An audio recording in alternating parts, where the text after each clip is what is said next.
আহ আহ উফ, তেষ্টায় ছাতি ফেটে যাচ্ছে। কখন যে বউটা জল নিয়ে আসবে? আমার তো এবার দুশ্চিন্তা হচ্ছে, মরার সময় মুখে জল পড়বে তো। চারিদিকে জলের যা অভাব। জল এনেছো গো? আরে দাও দাও দাও দাও, জল দাও। তৃষ্ণায় আমি ছটফট করতেছিলাম। আমি অত দূর থেকে হেঁটে হেঁটে গিয়ে কত কষ্ট করে জল তুলে আবার এতটা পথ হেঁটে হেঁটে বাড়ি আসবো, আর উনি নাকি ওই জল খেয়ে আমাকে উদ্ধার করবেন। বউ, তৃষ্ণার তোকে জল দিয়া এত কথা শোনায়ও না, তাইলে নরকেও জায়গা পাবা না। নাও, এবার এই জলটা গিলে মুখটা বন্ধ করো।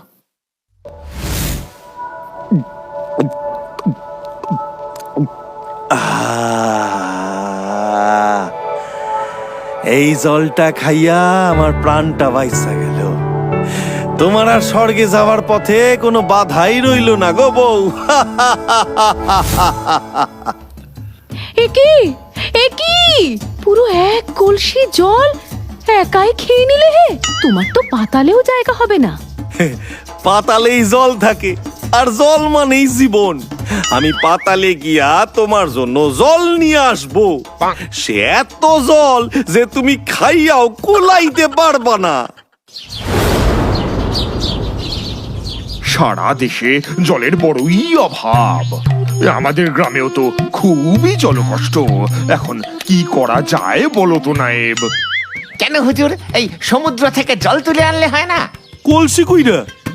তাইলে সমুদ্র থেকে কলসি কইরা জল তুলে আনার কাজটা নায়েব মশাইরেই দিলে হয় না?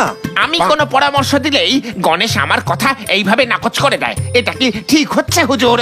গণেশ নাকচ করে বলেই আমার জমিদারিটা এখনো টিকে আছে, নইলে কবে প্রজারাই মেরে আমাকে গদি থেকে সরিয়ে দিত। আসলে আমি যা বুদ্ধি দিই তা সাধারণ মানুষের বোধগম্যের বাইরে। তোমার যখন এতই বুদ্ধি, তাহলে বলো তো এই খরা ভাব কিভাবে মেটানো যায়? সাগর থেকে যদি নদী কেটে আমাদের গ্রামে নিয়ে আসা যায়, তাহলে জলের আর কোনো অভাবই থাকবে না। সমুদ্র থেকে কলসি কইরা শুদ্ধ মিষ্টি পানীয় জল উনি তুলে আনবেন। কিন্তু এখন আমার সাদা মনে একটা প্রশ্ন আছে, যে এই নদী খোঁড়ার কাজটা করবে কে? নায়েব মশাই? বাবা, আমি একা কেন করব হুজুর? আপনি বরং গণেশকেই বলুন, খোঁড়াখুড়ির কাজেও আবার দিগ্গজ। খোঁড়ার কথাই যখন উঠলো, তাইলে ইদারা খোঁড়াই ভালো। গ্রামের চারিপাশে বেশ কয়েকটা ইদারা খুঁড়লে আর জলের কোনো কষ্ট থাকবে না। দেখলে নায়েব, এটাই হচ্ছে গণেশের বুদ্ধি। আর তোমার মতো নির্বোধরাই সমুদ্র থেকে জল আনার কথা বলে। এই গণেশ, এই যত তাড়াতাড়ি সম্ভব ইদারা খোঁড়ার লোক লাগাও। যথাজ্ঞা হুজুর। আচ্ছা উজির, যদি আমি তোমার চোখ গেলে দিই তাহলে কেমন হয়? তাতে বিরাট কিছু হবে না মহারাজ, কিন্তু মহারাজরা তো সাধারণত উজিরের চোখেই রাজ্যটাকে দেখে। আমার চোখ গেলে দিলে আপনি সেটা তো আর দেখতে পাবেন না হুজুর। আমার তো মনে হয় তুমি চোখে দেখতেই পাও না, আর তার জন্যই দেশে এত জলকষ্ট তোমার চোখে পড়েনি। আমি ইদারা খোঁড়ার জন্য লোক খুঁজেছি হুজুর, কিন্তু কিছুতেই পাচ্ছি না। তাহলে উপায়? লোক তো আপনার হাতেই আছে। কে আছে শুনি? কেন মহারাজ, গণেশের জমিদার এবং তার সভার বাকি লোকেরা তো জোর কদমে এই ইঁদারা খোঁড়ার কাজ শুরু করে দিয়েছে। আপনি হলেন মহারাজ, আর আপনার এলাকায় ইঁদারা খোঁড়া হবে না, আর জমিদারের এলাকায় ইঁদারা খোঁড়া হবে। এটা কি ভালো দেখায় মহারাজ? আপনি ভেবে বলুন। আপনি এক কাজ করুন মহারাজ, আপনি ওদের এখানে নিয়ে আসুন।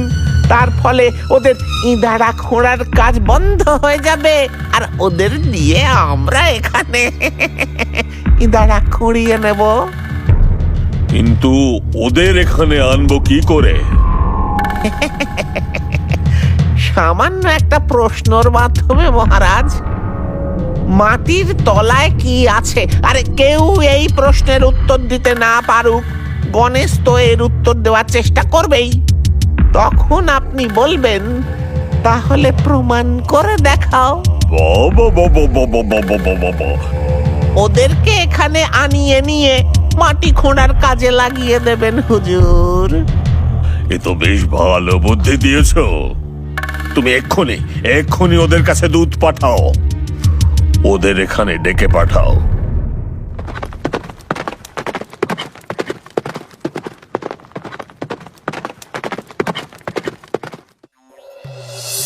আচ্ছা, এই তাহলে আশা করতে পারি তো যে আজ থেকে ইদারা খোঁড়ার কাজ শুরু হয়ে যাবে? আলবাত শুরু হবে। কি ব্যাপার দূত, মহারাজের সব খবর ঠিক আছে তো? আগে মহারাজের সব খবরই ঠিক আছে, কিন্তু ওনার মাথায় কাল থেকে একটা প্রশ্ন ঘুরছে। সেটার উত্তর জানার জন্য উনি আপনার সভার সবাইকেই আজকেই নিজ রাজসভায় ডেকে পাঠিয়েছেন। আচ্ছা, তুমি ওনাকে গিয়ে বলো আমরা কয়েকদিন বাদে সকলে যাব। কিন্তু আজকে তো হবে না, আজ থেকে আমার এখানে ইদারা খোঁড়ার কাজ শুরু হচ্ছে, আজ তো হবে না। তা তো আমি জানি না জমিদার বাবু, তবে আমি যতটুকু জানি মহারাজের আদেশ এদিক ওদিক হয় না। আজ মানে আজ, আপনি ভেবে নিন। ও বাবা, এ তো ঘোর বিপদ। মহারাজের আদেশ অমান্য করলেও বিপদ, আবার ইদারা খোঁড়ার কাজ বন্ধ করলেও বিপদ।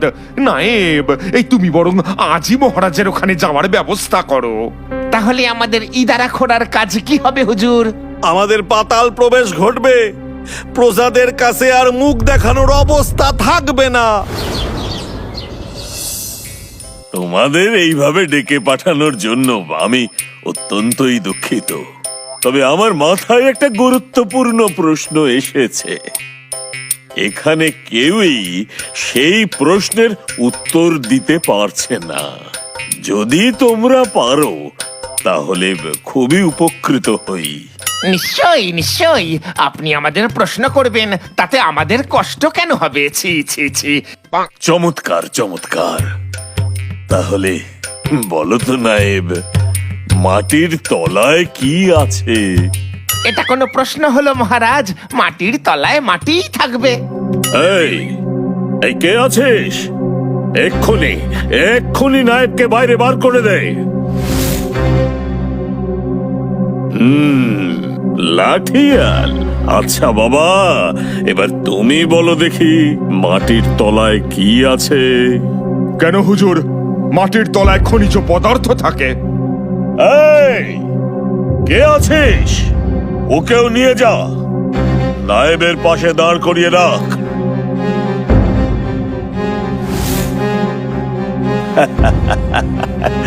ও বাবা গণেশ, আচ্ছা গণেশ, এবার তুমি বলো দেখি মাটির তলায় কি আছে?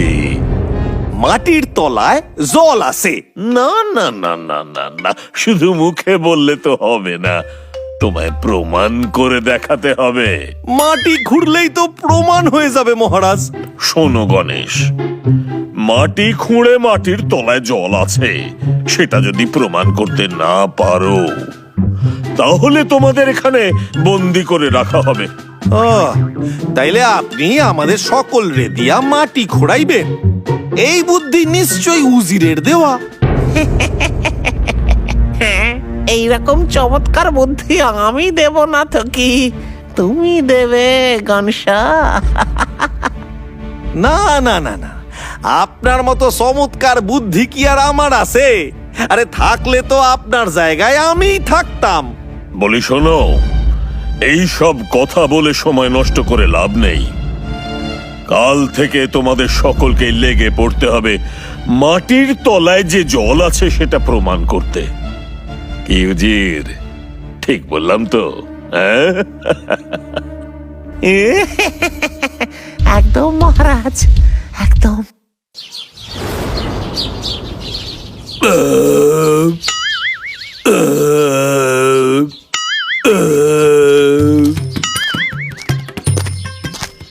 গণেশ যা গান্ডে পিণ্ডে গিলেছে, ও তো মনে হয় আর নড়তে পারবে না।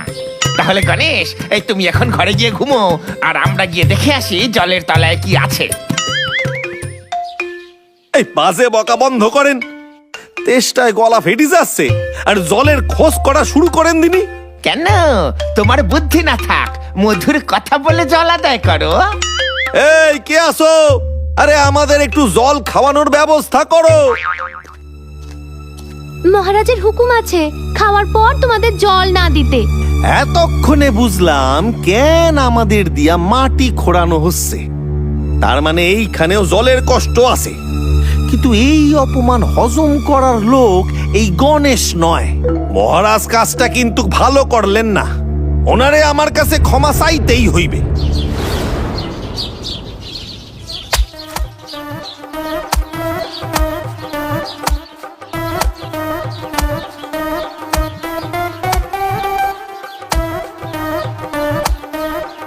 ওরে বাবারে, মারে কি রোদ! এর থেকে তো ভালো ছিল বন্দিশালায় বন্দি হয়ে থাকা। অন্তত মাথার উপরে ছাদ পেতাম, জল জল না হয় নাই বা খেতাম। আপনি কি ছোটবেলা উঠছিলেন না মশাই? আমি যে কোনো সময় অজ্ঞান হয়ে যেতে পারি। আমার ছোটবেলার কথা কিচ্ছু মনে পড়ছে না। জল, একটু জল। জল না হলে তো আর পারতাছি না। এতটুকুতেই কাহিল হয়ে পড়লে গণেশ? এখনো তো জলের সন্ধান পেলাম না, এখনো শুধু মাটি আর মাটি। দেখলে তো গণেশ, আমি ঠিকই বলেছিলাম যে মাটির নিচে শুধু মাটিই থাকে। মাটির নিচে মাটি, তার নিচে মাটি, তার নিচে মাটি, তার নিচে জল। দেখো গণেশ, তোমার কোনো কথাই আমার বিশ্বাস নেই। কেন যে তুমি জল বলতে গেলে? অনেকটাই কোপায় আনছি। এইবার সিঁড়ি ভাইঙ্গা ভাইঙ্গা জল অব্দি পৌঁছাতে পারলেই কেল্লা ফতে। একবার জল পাই, তারপর শুরু হইবে গণেশের খেলা। তারপর আমিও দেখব কত ধানে কত চাল। একটা ব্যাপারে কিছুতেই শান্তি পাচ্ছি না। কি ব্যাপারে? আপনি কি গণেশের কথা বলছেন? সেটাই ভাবছি। আমাদের এখানে জল কষ্টের শেষ নেই। যারা দূর দূর গ্রাম থেকে জল তুলে নিয়ে আসছে, সেই কষ্ট দূর করবার জন্য ঠিক যেদিন আমি ইদারা খোঁড়ার কাজ শুরু করতে যাব, ঠিক সেই দিনই মহারাজ সবাইকে তার রাজসভায় ডেকে পাঠালেন। আমার মনে হয় ইদারা খোঁড়ার কাজটা মহারাজ আপনার আগেই করতে চান, যাতে প্রজারা মহারাজের গুণ গায়। আমারও তাই মনে হয়। তবে আপনি চিন্তা করবেন না, গণেশ যখন গেছে ওরা মাথা উঁচু করেই ফিরবে। তাই যেন হয়, তাই যেন হয়। ওই তো জল দেখা যাচ্ছে। এত নিচের জল কিছুতেই খারাপ হইতে পারে না। মহারাজ, আপনি আমার থেকে প্রমাণ চেয়েছিলেন না? এইবার এই গণেশ আপনারে প্রমাণ কারে বলে সেটা দেখাইবে। উজির, এই উজির, আরে কোথায় গেলে রাহাম্মক? কি হলো কি? হ্যাঁ হ্যাঁ, পাতাল রহস্য সমাধান হলো? হলো বই কি। আগে মহারাজ, তারপর তার সহচররা, এটাই তো নিয়ম। আরে ছাড়ো তো তোমার নিয়ম। আগে আমি দেখবো, তারপর মহারাজা। আমি তো মহারাজকে এই বুদ্ধিটা দিয়েছিলাম। আমার বুদ্ধি যে বিফলে যায় না, মহারাজকে তো তা বোঝাতে হবে নাকি? হ্যাঁ, এই কথা তাহলে যাও, মহারাজকে যা বলার আমি বলবো। তোমার যা খুশি তুমি তাই মহারাজকে বলতে পারো গনসা। আমি এখন এই গর্তের নিচে যাব।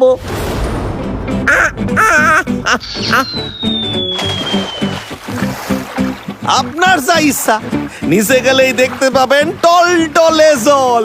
ওরে বাবা রে, ওরে বাবা রে, মা রে, এ তো সোজা পাতালে এসে পড়েছে। কে আছো? আমাকে বাঁচাও, বাঁচাও। উজিরটা গেছে, এবার মহারাজের পালা। মহারাজ, মহারাজ, আপনি তাড়াতাড়ি আসেন আমার লগে। এক্ষুনি চলেন। মাটির নিচে কি রয়েছে সেই রহস্যের সমাধান হইয়া গেছে মহারাজ। মাটি খুইরা পরিশুদ্ধ জল পাওয়া গেছে। সেই জল আমি প্রাণ ভরে খাইছি। হ্যাঁ, জল একেবারে প্রাণ ভরে খেয়েছ? হ্যাঁ, আমি এক্ষুনি যাচ্ছি। কিন্তু কিন্তু উজির কোথায়? তাকে তো দেখতে পাচ্ছি না। আরে উজির মশাই তো কখনই ইদারার নিচে নেমে গেছেন আর ঢক ঢক করে জল খাচ্ছেন। কতবার বললাম নামবেন না, নামবেন না, এই জল আগে মহারাজরে খাইতে দেন, কিন্তু কে শোনে কার কথা? উল্টে বলল যে সারা তো মহারাজের কথা, এই জলে আগে অধিকার আমার। বড্ড বার বেড়েছে উজিরের, ওকে পরে শাস্তি দিচ্ছে। আগে চলো চলো গণেশ, আমি ওই জল নিজের চোখে দেখতে চাই। চলো চলো চলো।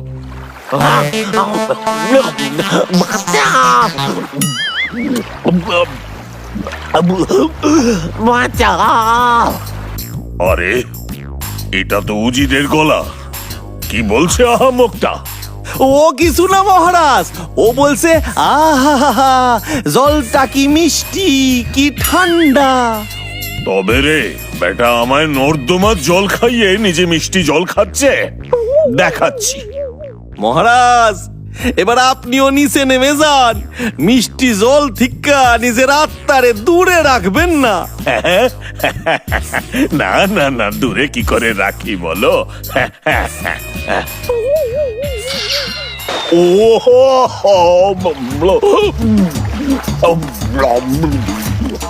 উদয় বাবা রে, বাঁচাও বাঁচাও।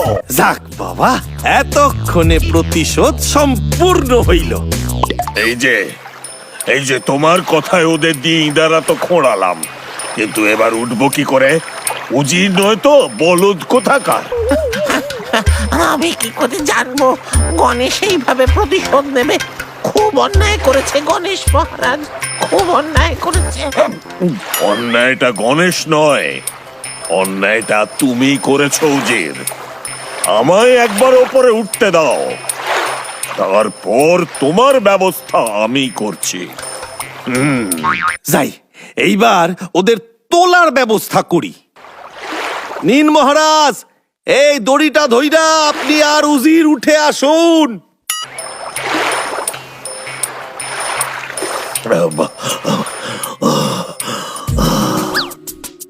বেঁচে থাকো বাবা গণেশ, বেঁচে থাকো। ও বাবা গো, প্রাণে বাঁচলাম।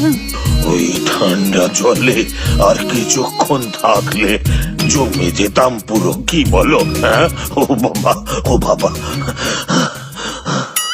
একটা কথা সবসময় মনে রাখবেন মহারাজ, চালাকির দ্বারা কখনো কোনো মহান কার্য সাধন হয় না। আমরা জমিদারের সভার লোকজন, আমাদের দিয়া এই কঠিন ইদারা খোঁড়ার কাজটা না করাইলেও পারতেন। খুঁজলেই ইদারা খোঁড়ার লোকজন আপনি পাইয়া যাইতেন মহারাজ। ঘাট হয়েছে গণেশ, ঘাট হয়েছে, আমায় ক্ষমা করে দাও বাবা, আমায় ক্ষমা করে দাও। ক্ষমা আমি আপনারে করতে পারি মহারাজ, তবে একটা শর্তে। এই যে এতগুলো ইদারা আপনি আমাদের দিয়া খোঁড়াইলেন, সেই প্রত্যেকটা ইদারা থেকে প্রত্যেক দিন 10 ঘড়া কইরা জল আমাদের প্রত্যেকের ঘরে আপনারে পৌঁছাইয়া দিতে হইবে মহারাজ। কথা দিলাম গণেশ, তাই হবে, তাই হবে। মনে রাখবেন মহারাজ, আপনি কিন্তু আমায় কথা দিলেন।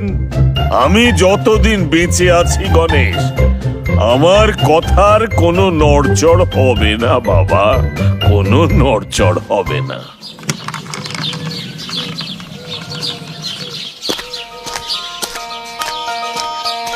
বউ, ও বউ, আরে কোথায় গেলে তুমি? দেখো দেখো দেখো আমি কি আনছি। ও মা গো, এতদিন কোথায় ছিলে তুমি? আমি তো পাতালে গিয়েছিলাম বউ তোমার জন্য জল আনতে। তোমারে আর কষ্ট কইরা দূর গ্রামে জল আনতে যাইতে হইবে না। প্রত্যেক দিন 10 ঘড়া কইরা জল তোমার বাড়ি পৌঁছাইয়া যাবে। কে দেবে গো এত জল? স্বয়ং মহারাজ। মাটির নিচে কি আছে সেই রহস্য যে আমি সমাধান করে এসেছি বউ। তাই পুরস্কার স্বরূপ রোজ 10 ঘড়া কইরা জল মহারাজের লোকজন আমাদের ঘরে পৌঁছাইয়া দিয়ে যাবে গো। ও বাবা, তোমার যে এত বুদ্ধি, তা তো আমি আগে জানতাম না।